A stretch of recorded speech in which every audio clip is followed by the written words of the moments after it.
Good morning students. आज का हमारा टॉपिक है पोटेंशियल एनर्जी। प्रीवियस लेक्चर में हमने वर्क के बारे में पढ़ा था कि वर्क क्या होता है और हमने वर्क एनर्जी थ्योरम पढ़ी थी। ठीक है, इसके बाद में हमने पढ़ा था कंजर्वेटिव फोर्सेस के बारे में। ठीक है, कंजर्वेटिव फोर्सेस संरक्षी बल जो होते हैं उनके अंदर हमने 3 डेफिनेशंस पढ़ी थी इनके लिए। ठीक है, तो यहाँ पर आज का हमारा टॉपिक है पोटेंशियल एनर्जी। कंजर्वेटिव जो फोर्सेस होते हैं, ठीक है, उनके लिए और जो अपने पास में फोर्सेज होते हैं, फोर्स और पोटेंशियल एनर्जी के अंदर एक रिलेशन होता है F इक्वल टू माइनस का डेल्टा U। इसे हम प्रूव करेंगे आज। और हम कंजर्वेटिव फोर्सेस के लिए देखेंगे कि इनका जो कर्ल होता है वो क्या होता है, 0 होता है। ठीक है, तो आज हम पोटेंशियल एनर्जी के बारे में पढ़ते हैं, उसके बाद में हम कंजर्वेटिव फोर्सेस के लिए इन दोनों को प्रूव करेंगे।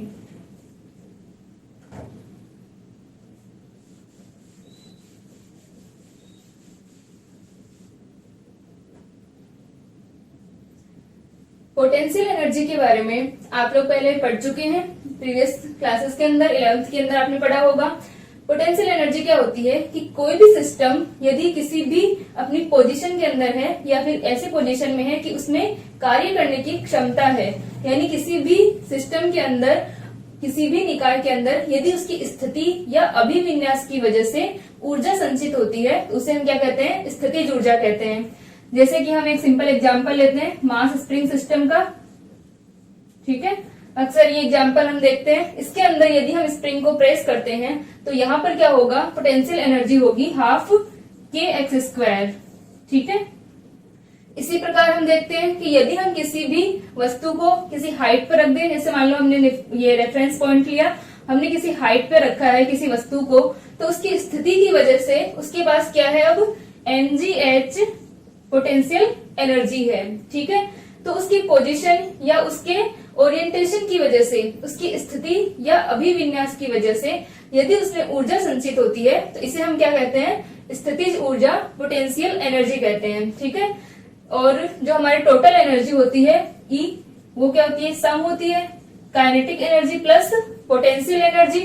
तो जब पोटेंशियल एनर्जी कम होना स्टार्ट होगी, जैसे मान लो कि यदि ये वस्तु नीचे आना शुरू करती है तो क्या होगा कि इसकी पोटेंशियल एनर्जी कम हो रही है, उस कंडीशन में इसमें गतिज ऊर्जा आना स्टार्ट हो जाएगी। ठीक है, तो इस तरह से अपने पास में क्या होगा कि जो टोटल एनर्जी होती है वो इन दोनों का सम होती है, और वस्तु की गति की वजह से उसके अंदर जो एनर्जी होती है वो क्या होती है, उसकी गतिज ऊर्जा होती है, और वस्तु की स्थिति या अभिविन्यास, उसकी पोजीशन या ओरिएंटेशन की वजह से उसमें जो एनर्जी स्टोर होती है वो क्या होती है, पोटेंशियल एनर्जी होती है।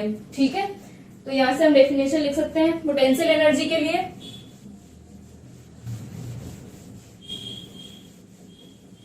आपकी जो फर्स्ट यूनिट है इसका लास्ट पार्ट है ये potential energy. Potential energy curve के बारे में और थोड़ा सा जो कंजर्वेटिव फोर्सेज होते हैं उनके 1-2 प्रॉपर्टीज हैं।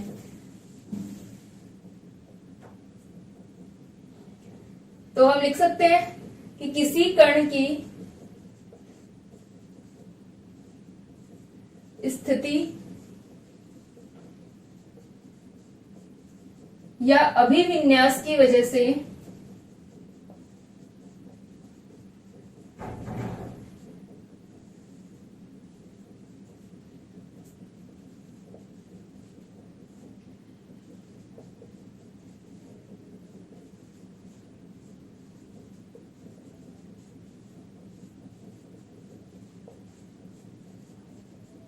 ठीक है, तो किसी भी सिस्टम के अंदर उसकी स्थिति या अभिविन्यास की वजह से उसमें जो ऊर्जा संचित होती है उसे हम क्या कहते हैं, स्थितिज ऊर्जा कहते हैं, पोटेंशियल एनर्जी कहते हैं। ठीक है, यानी वो जिस पोजीशन में है उस पोजीशन में, चाहे वो किसी विकृत अवस्था में है या किसी भी स्थिति के अंदर है, यदि उस पोजीशन में उसके अंदर कार्य करने की क्षमता है, वर्क करने की अगर उसके अंदर पॉसिबिलिटी होगी तो ठीक है, तो उसे हम क्या कहेंगे, उसके अंदर पोटेंशियल एनर्जी है। ठीक है, यानी एक तरीके से उस कार्य का मेजरमेंट होता है पोटेंशियल एनर्जी, कि यदि मान लो हमने किसी भी एक पॉइंट से दूसरे पॉइंट तक किसी वस्तु को लेकर जाते हैं, ठीक है, तो इसके अंदर जितना कार्य किया जाएगा उसे, या हम किसी संरक्षी बल के विरुद्ध लेके जा रहे हैं, किसी प्रत्यास्थ बल के विरुद्ध अगर हम उसको लेके जा रहे हैं तो क्या होगा कि इस कंडीशन में जो कार्य होगा वो क्या होगा, उसके अंदर पोटेंशियल एनर्जी के रूप में स्टोर हो जाएगा।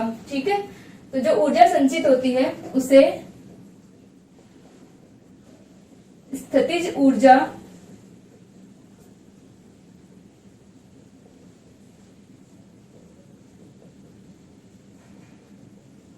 कहते हैं। ठीक है, तो पोटेंशियल एनर्जी क्या हो जाएगा, उस कार्य का मापन होगा जब वो किसी एक स्थिति से दूसरी स्थिति में जाने पर करता है या किया जाता है। ठीक है, तो वो कार्य क्या होगा, उसकी पोटेंशियल एनर्जी होगी। और उसके लिए पोटेंशियल एनर्जी के लिए हम क्या लेंगे, एक रेफरेंस पॉइंट लेंगे कि वहां से कण जा रहा है या वहां तक हम उसको ले जा रहे हैं, तो उसके अंदर क्या होगा, पोटेंशियल एनर्जी स्टोर होगी। ठीक है, तो पोटेंशियल एनर्जी के लिए हमेशा जब हम रेफरेंस पॉइंट लेते हैं, वो रेफरेंस पॉइंट हम ऐसा पॉइंट लेते हैं कि वहां पर उसकी पोटेंशियल एनर्जी जो है वो 0 है, यानी उसमें कार्य करने की क्षमता नहीं है। तो वो जो पॉइंट होगा वो हमेशा हम इंफिनिटी पे लेते हैं और यहाँ पर पोटेंशियल एनर्जी को हम 0 लेते हैं। ठीक है, तो यहां से क्या हो जाएगा, रेफरेंस पॉइंट हमेशा हम इंफिनिटी लेंगे।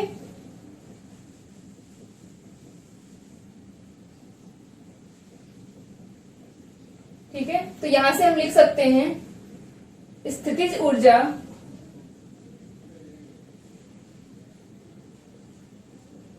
उस कार्य का मापन होता है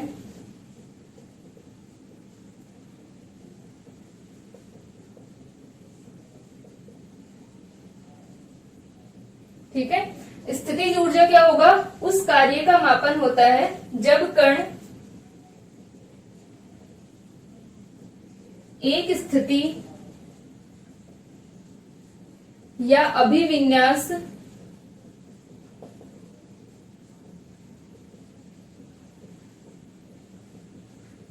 से प्रामाणिक स्थिति या अभिविन्यास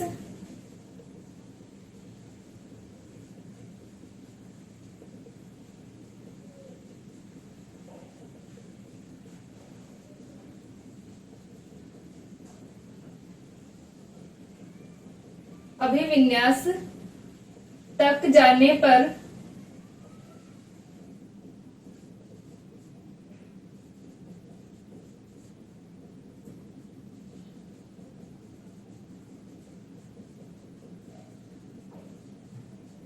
किया जाता है। ठीक है, तो क्या हो जाएगा, किसी भी एक पोजीशन से दूसरी पोजीशन तक जाने में जो वर्क डन हो रहा है वो क्या होगा, पोटेंशियल एनर्जी के रूप में स्टोर होगा। ठीक है, तो जैसे कि हमने स्प्रिंग वाला सिस्टम देखा, इसी प्रकार से हम जैसे मान लेते हैं कि किसी हाइट h इक्वल टू 0 यानी हम रेफरेंस पॉइंट ले रहे हैं, वहां पर क्या हो गई, पोटेंशियल एनर्जी 0 हो गई, और किसी हाइट पे रखने पर अपने पास में क्या होगा, उस ऑब्जेक्ट के अंदर ngh के रूप में एनर्जी स्टोर होगी। तो वो एनर्जी क्या हो गई, इतना कार्य करना पड़ा उसको यहाँ तक ले जाने में, वो एनर्जी इसमें क्या हो जाएगी, पोटेंशियल एनर्जी के रूप में स्टोर हो जाएगी। ठीक है, यहाँ तक लिखिए इसकी डेफिनेशंस।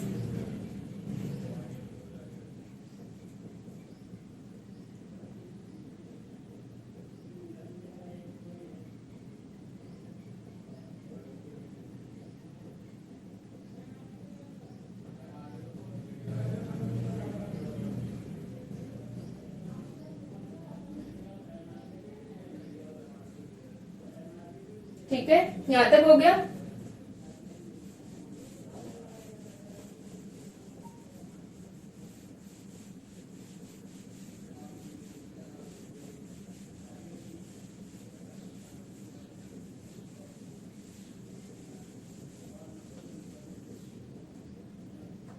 तो जो पोटेंशियल एनर्जी की डेफिनेशन है उससे हमने देखा कि जो कण होता है या कोई भी सिस्टम अपने पास में, यदि हम उसको किसी संरक्षी बल जैसे कि वैद्युत बल, गुरुत्वीय बल या प्रत्यास्थ बल के विरुद्ध अगर उसमें कार्य किया जाता है तो क्या हो जाएगा, वो उसमें एनर्जी के रूप में स्टोर हो जाता है। ठीक है, तो हम मान लेते हैं कि माना एक कण पर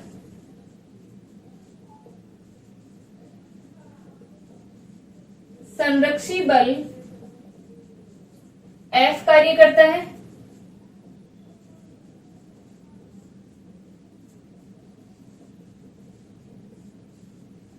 ठीक है, उसके ऊपर एक कंजर्वेटिव फोर्स F जो है वो कार्य करता है, या फिर वो इस F कंजर्वेटिव फोर्स के इफेक्ट के अंदर है, प्रभाव के अंदर है।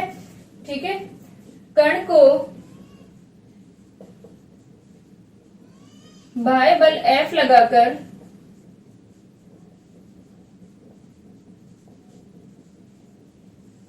ठीक है, क्या कर रहे हैं, अब इस कण पर F एक्सटर्नल को लगाते हैं। ये इस बल के प्रभाव में कंजर्वेटिव फोर्स के अंदर, जैसे कि अपने पास में क्या होता है, स्प्रिंग वाला सिस्टम है। स्प्रिंग के अंदर क्या होगा, प्रत्यास्थ बल होता है, और उस प्रत्यास्थ बल के विरुद्ध जब हम इसे कंप्रेस करते हैं या हम इसे खींचते हैं, तो क्या होगा कि उस बल के विरुद्ध कार्य किया जाता है। इस कंडीशन के अंदर अपने पास में F इक्वल टू माइनस का kx होता है। ठीक है, तो ये क्या होगा, इसके अंदर प्रत्यास्थ बल होता है, तो उस बल के विरुद्ध हम कार्य कर रहे होते हैं। तो यहाँ पर हम क्या ले रहे हैं कि जो हमारा सिस्टम है, जो कण है, उसके ऊपर एक कंजर्वेटिव फोर्स F कार्य कर रहा है, या वो इस कंजर्वेटिव फोर्स F के प्रभाव में है। दूसरा फिर हम क्या लगा रहे हैं, इसके ऊपर एक F एक्सटर्नल लगा रहे हैं। ठीक है, ये जो बाह्य बल होगा F एक्सटर्नल, वो इस प्रकार है कि वो इसके बराबर है, इसको प्रति संतुलित करता है। ठीक है, तो यहां से अपने पास में क्या हो जाएगा, बाह्य बल F एक्सटर्नल लगाकर स्थिति A से B तक इस प्रकार विस्थापित करते हैं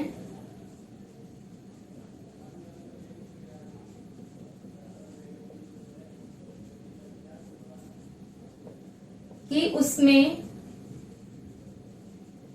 गतिज ऊर्जा उत्पन्न नहीं हो।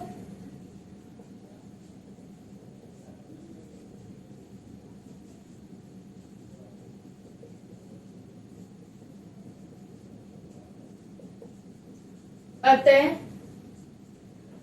ठीक है, इस प्रकार से हम उसे डिस्प्लेस कर रहे हैं कि उसमें काइनेटिक एनर्जी प्रोड्यूस ना हो, तो क्या होगा कि जो वर्क डन होगा वो उसकी पोटेंशियल एनर्जी के रूप में स्टोर हो जाएगा। ठीक है, अतः बल द्वारा किया गया कार्य स्थितिज ऊर्जा के रूप में, स्थितिज ऊर्जा के रूप में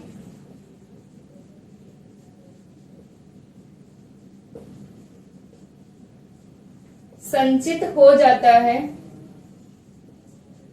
ठीक है, F एक्सटर्नल इस प्रकार है कि यह संरक्षी बल F को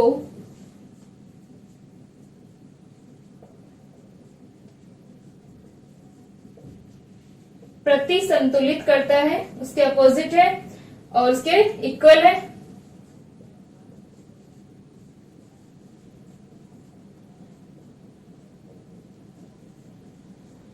तो क्या हो जाएगा, F external equal to minus का F।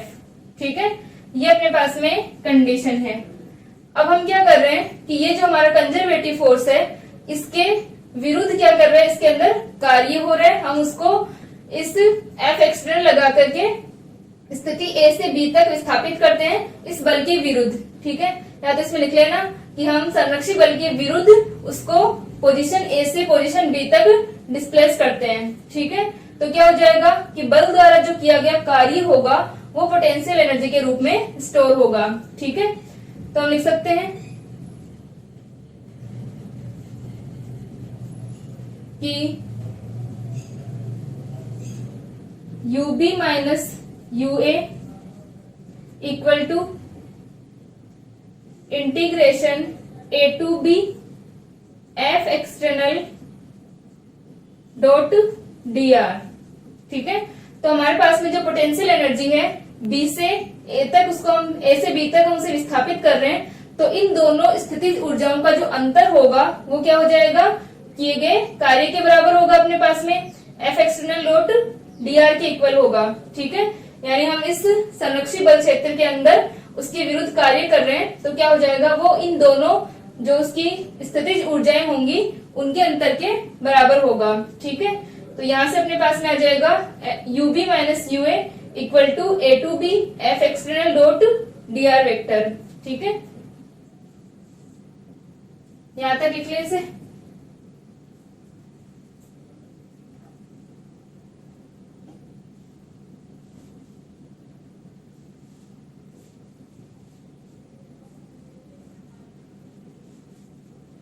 आराम से देख के लिख लीजिए, एक एक दो गुण नहीं है, एक आज एक नहीं है, एक साथ।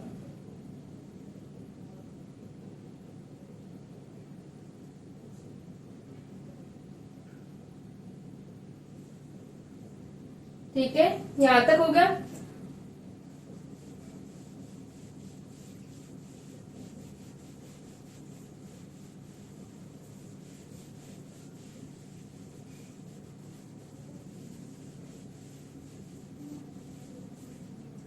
तो जो UB माइनस UA है वो अपने पास में क्या है, जहां UB माइनस UA स्थिति B तथा स्थिति A पर कण की स्थितिज ऊर्जाओं का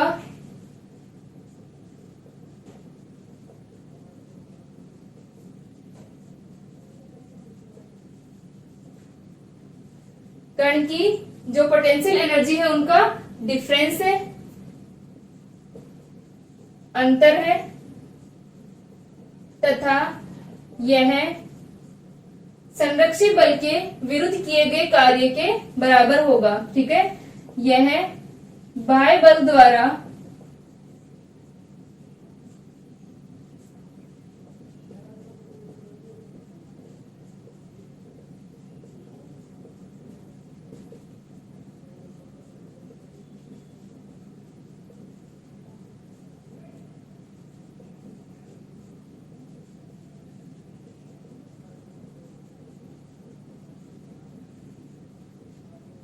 ठीक है, तो यहाँ पर अपने पास में क्या हो जाएगा कि UB minus UA potential energy का डिफरेंस होगा, पोजीशन B और पोजीशन A पर जो पोटेंशियल एनर्जी है उनका डिफरेंस है, और यह जो हमारा एक्सटर्नल फोर्स था F एक्सटर्नल उसके द्वारा किए गए वर्क डन के बराबर होगा, जो कि उस कंजर्वेटिव फोर्स के अपोजिट वर्क डन हो रहा है। ठीक है, तो यहां से अपने पास में UB minus UA equal to A2B F external dot dr।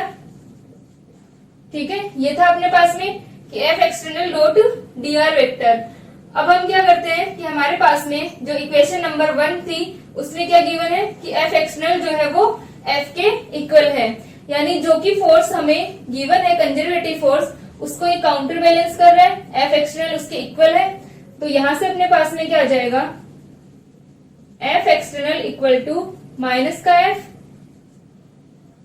ठीक है, अतः UB minus UA equal to A2B minus का F vector dot dr vector. ठीक है, यह आ जाएगा अपने पास में कि इन दोनों पोटेंशियल एनर्जी का जो डिफरेंस होगा वो क्या हो जाएगा, A2B F vector dot dr vector. अब जो अपने पास में इसको हम इस तरह से लिख सकते हैं इस इक्वेशन को, UB equal to UA minus A2B F vector dot dr vector.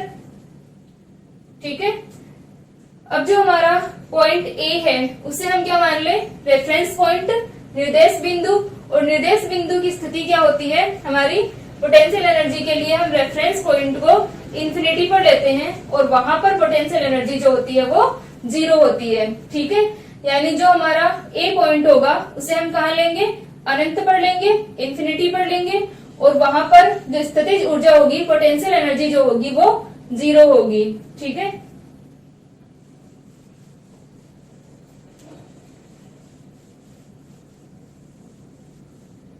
तो हम इसके लिए लिख लेंगे कि स्थितिज ऊर्जा के लिए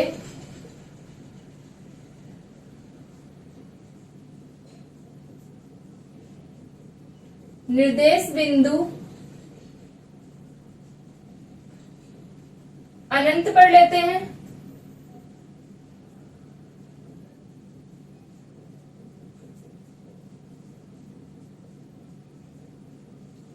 अतः, ठीक है, तथा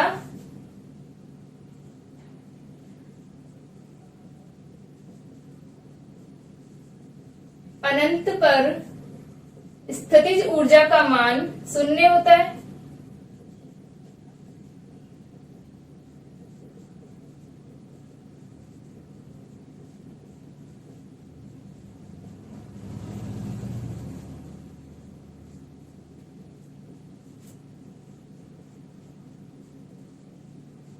ठीक है, और इन्फिनिटी पर अपने पास में क्या हो जाएगा, पोटेंशियल एनर्जी का मान 0 होगा। तो ये हो जाएगा अतः U इन्फिनिटी इक्वल टू 0। ठीक है, और हमारा जो ए पॉइंट है वो क्या हो गया, इन्फिनिटी पर, अनंत पर हो गया। ठीक है, ये लिख लिया।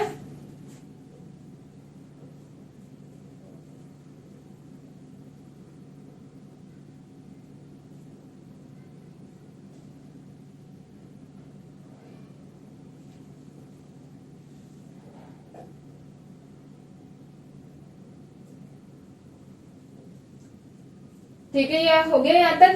अब हम क्या कर रहे हैं, हमारा जो पॉइंट है ए, वो हम किसकी तरफ ले रहे हैं, इन्फिनिटी की ओर। तो यू इन्फिनिटी हमारा क्या हो गया, 0 हो गया। तो इसे हम इक्वेशन नंबर 3, तो क्या हो जाएगा, समीकरण 3 से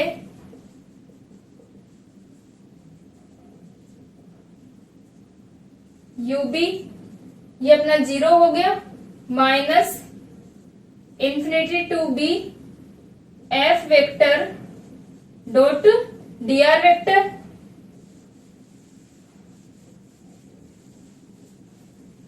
तो ये किसको शो करेगा, पॉइंट बी के ऊपर पोटेंशियल एनर्जी को।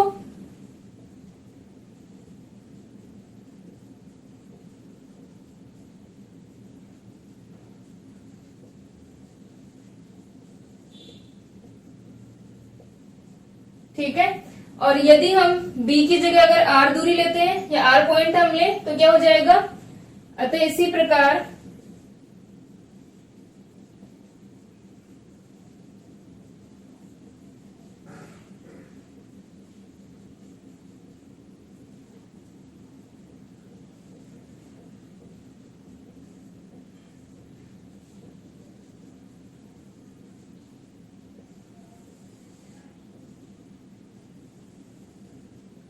ठीक है।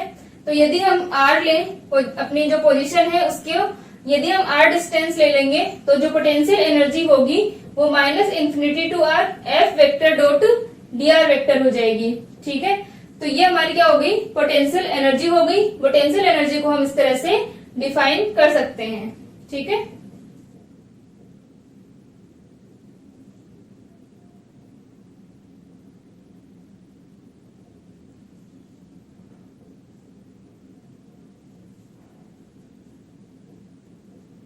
ठीक है, यहां तक हो गया।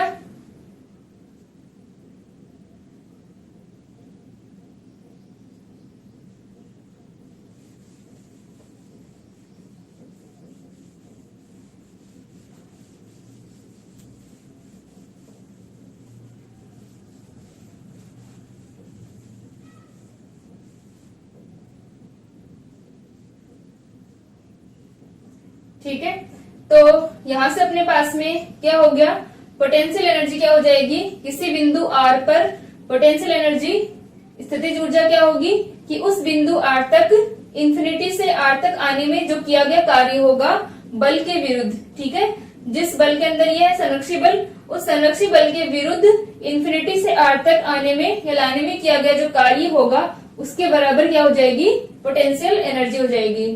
ठीक है,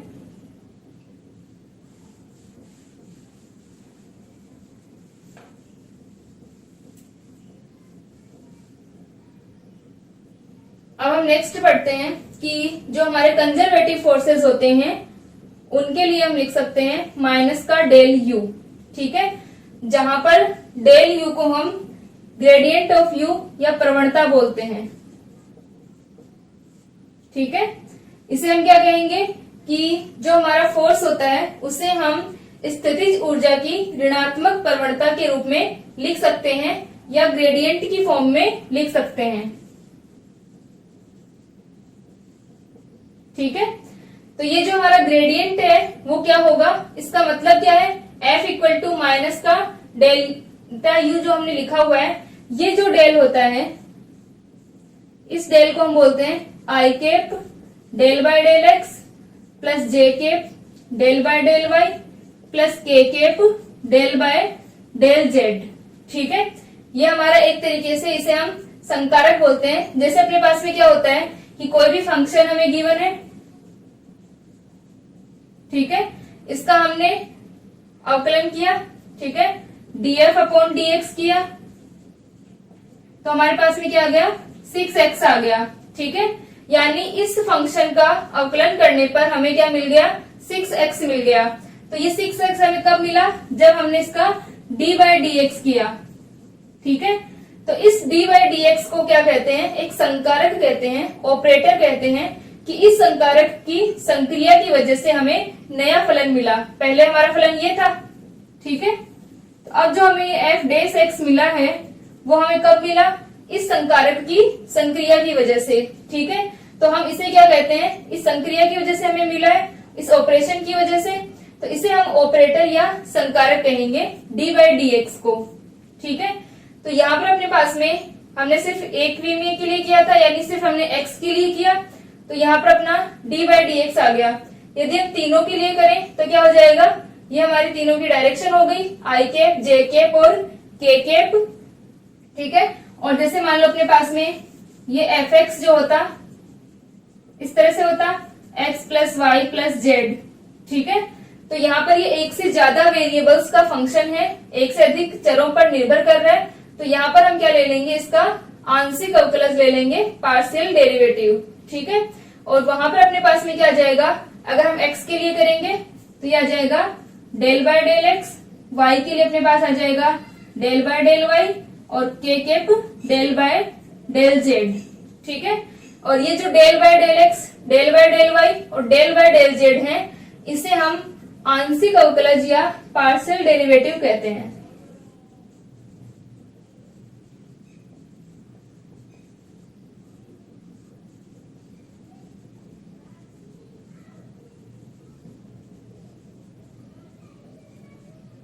ठीक है, तो यहां से अपने पास में क्या आ गया, पार्शियल डेरिवेटिव, और ये जो डेल होगा इसको यदि हम किसी के ऊपर ऑपरेट करवा रहे हैं तो हमें कुछ ना कुछ मान मिलेगा, इसे हम संकारक कहते हैं।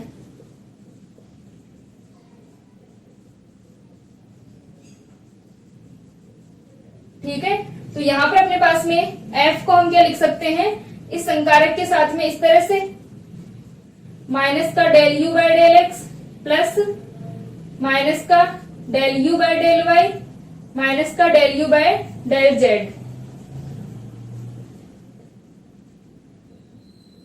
ठीक है, तो यहां से अपने पास में क्या आ जाएगा, ये इस फॉर्म में हम इसको लिख सकते हैं, फोर्स को।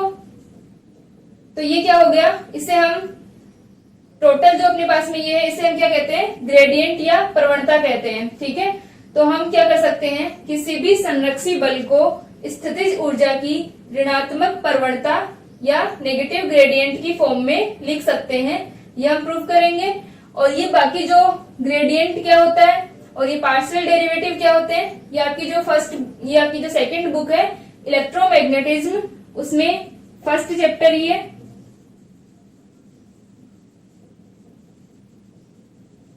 ठीक है, तो जब हम इलेक्ट्रोमैग्नेटिज्म विद्युत चुंबकीय पढ़ेंगे तो उसके अंदर फर्स्ट चैप्टर जो है वो आंशिक अवकलज और ग्रेडियंट इन्हीं का है, तो वहां पर आपको अच्छे से समझ आ जाएगा इसके लिए। बाकी हम इस फोर्स को इस फॉर्म में लिख सकते हैं, यहाँ पर अभी हमें ये प्रूव करना है। ठीक है, जहां पर U क्या है, हमारा स्थितिज ऊर्जा है, और हम इस F को इस तरीके से लिख सकते हैं। ठीक है, तो इसे हम प्रूव करते हैं।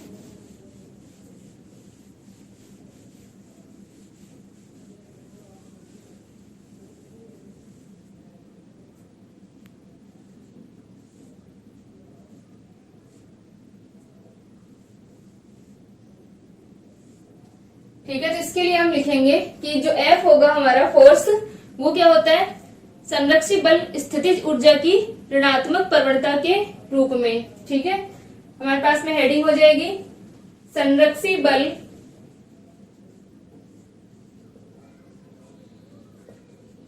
स्थितिज ऊर्जा की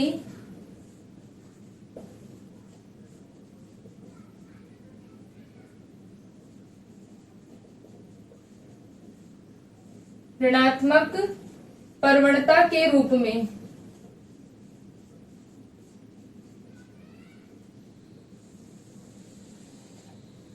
ठीक है, तो यहां से अपने पास में जो कंजर्वेटिव फोर्स है उसे हम क्या कर सकते हैं, जो हमारी पोटेंशियल एनर्जी है उसे हम लिख सकते हैं इसके ग्रेडियंट की फॉर्म में। ठीक है, इंग्लिश में भी लिख लो चाहे से, कंजर्वेटिव फोर्स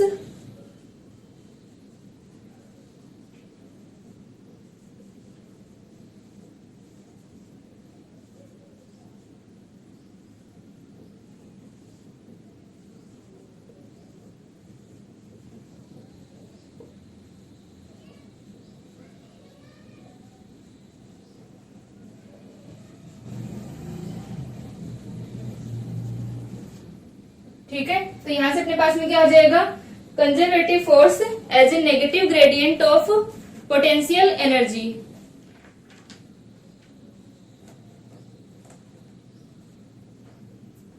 ठीक है, तो यहां पर अपने पास में इक्वेशन क्या आई थी पोटेंशियल एनर्जी की,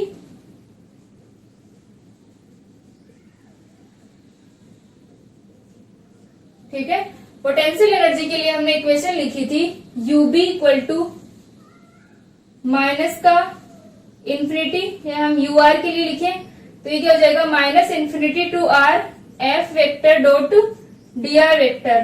ठीक है, ये अपने पास में इक्वेशन थी पोटेंशियल एनर्जी की। तो हम मान लेते हैं कि माना या जो हमारा फोर्स होगा वो क्या होगा, F vector equal to I cap F x plus J cap F Y plus का के केप एफ जेड। इसके लिए हम लिख सकते हैं जहां, ठीक है, एफ जो हमारा क्या है, एक वेक्टर है और इस वेक्टर को हम कंपोनेंट्स की फॉर्म में लिख सकते हैं। तो कंपोनेंट्स की फॉर्म में क्या हो जाएगा, i cap F x plus J cap F Y plus का के केप एफ जेड। ठीक है, ये अपने पास में क्या आ गया, कंपोनेंट्स की फॉर्म में आ गया। ठीक है, इसी प्रकार अगर हम डी आर को लिखें तो डी आर वेक्टर हो जाएगा हमारा i cap D x plus J cap D Y plus का के केप डी जेड, जहां पर डी आर जो होगा हमारा वो क्या है, डिस्प्लेसमेंट वेक्टर है, ये भी एक वेक्टर क्वांटिटी है, तो इसे भी हम i cap D x plus J cap D Y plus का के केप डी जेड की फॉर्म में लिख सकते हैं। ठीक है, तो यहां से अपने पास में आ गया D R equal to I cap D x plus J cap D Y plus का के केप डी जेड।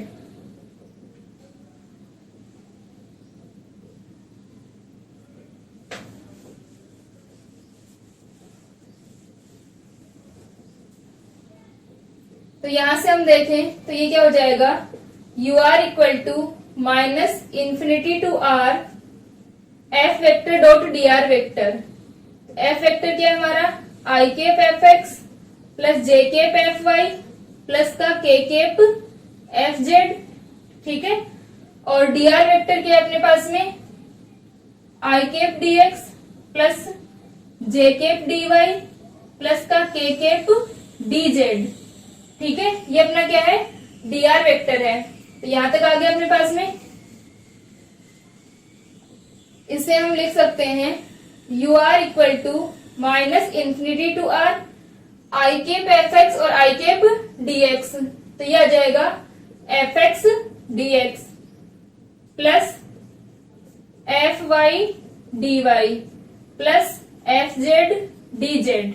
ठीक है, तो F X D X F Y D Y F zed D zed, ये अपने पास में इक्वेशन आ गई। अब यहां से हम लिख सकते हैं U are equal to minus infinity to are F X D X F Y D Y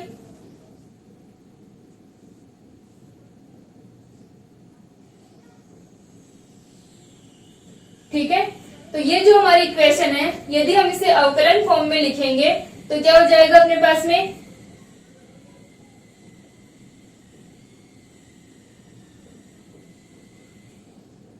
ये क्या हो गया अपने पास में, f x equal to minus का del u upon del x, ठीक है, क्योंकि जो हमारा यू आर है वो इन तीनों की फॉर्म में है, तो यू एक्स इक्वल टू क्या हो जाएगा अपने पास में माइनस का एफ डॉट डी एक्स। तो हम इसे लिख सकते हैं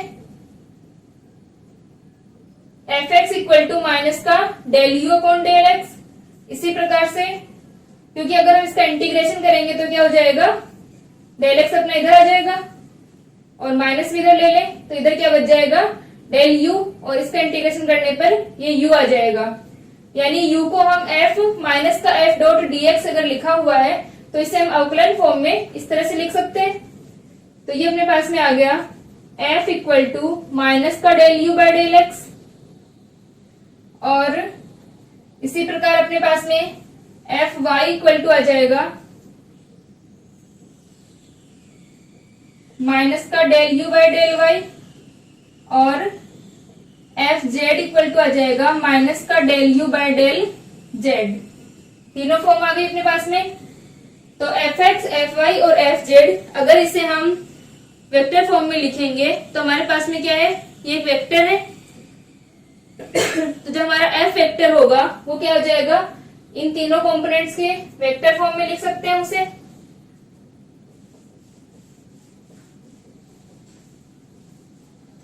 तो टोटल हमारे पास में जो एफ वेक्टर है वो क्या है, माइनस ये i cap F x plus J cap F Y plus का के केप एफ जेड है। तो यहां से एफ वेक्टर इक्वल टू आ जाएगा आई केप माइनस का del you by del x plus का जे केप माइनस का del you by del Y plus का के केप माइनस का del you by del z, ठीक है। तो यहां से अपने पास में आ गया F vector equal to I cap del by del X, minus को बाहर ले लेते हैं, plus J cap del by del Y plus का के cap del by del zed, और यू को हम बाहर रख लें, ठीक है। यू इन तीनों पर आ जाएगा, फिर यू को हम बाहर रख रहे हैं अभी। और ये जो हमारी फॉर्म है इसे हम क्या कहते हैं, डेल कहते हैं। तो ये आ जाएगा F vector equal to minus का डेल यू, ठीक है। और यही हमें प्रूव करना था कि कंजर्वेटिव जो हमारे फोर्सेज होते हैं उसे हम पोटेंशियल एनर्जी की नेगेटिव ग्रेडियंट के फॉर्म में लिख सकते हैं, ऋणात्मक प्रवणता के रूप में लिख सकते हैं। तो क्या हो जाएगा, अतः संरक्षी बलों को स्थितिज ऊर्जा की ऋणात्मक प्रवणता के रूप में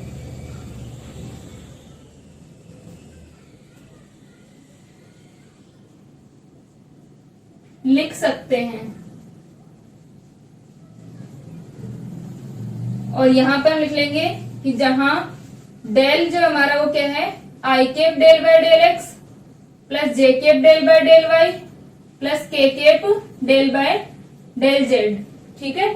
तो इस तरीके से अपने पास में आ जाएगा कि जो हमारा कंजर्वेटिव फोर्सेज होंगे उसे हम स्थितिज ऊर्जा की ऋणात्मक प्रवणता के रूप में लिख सकते हैं।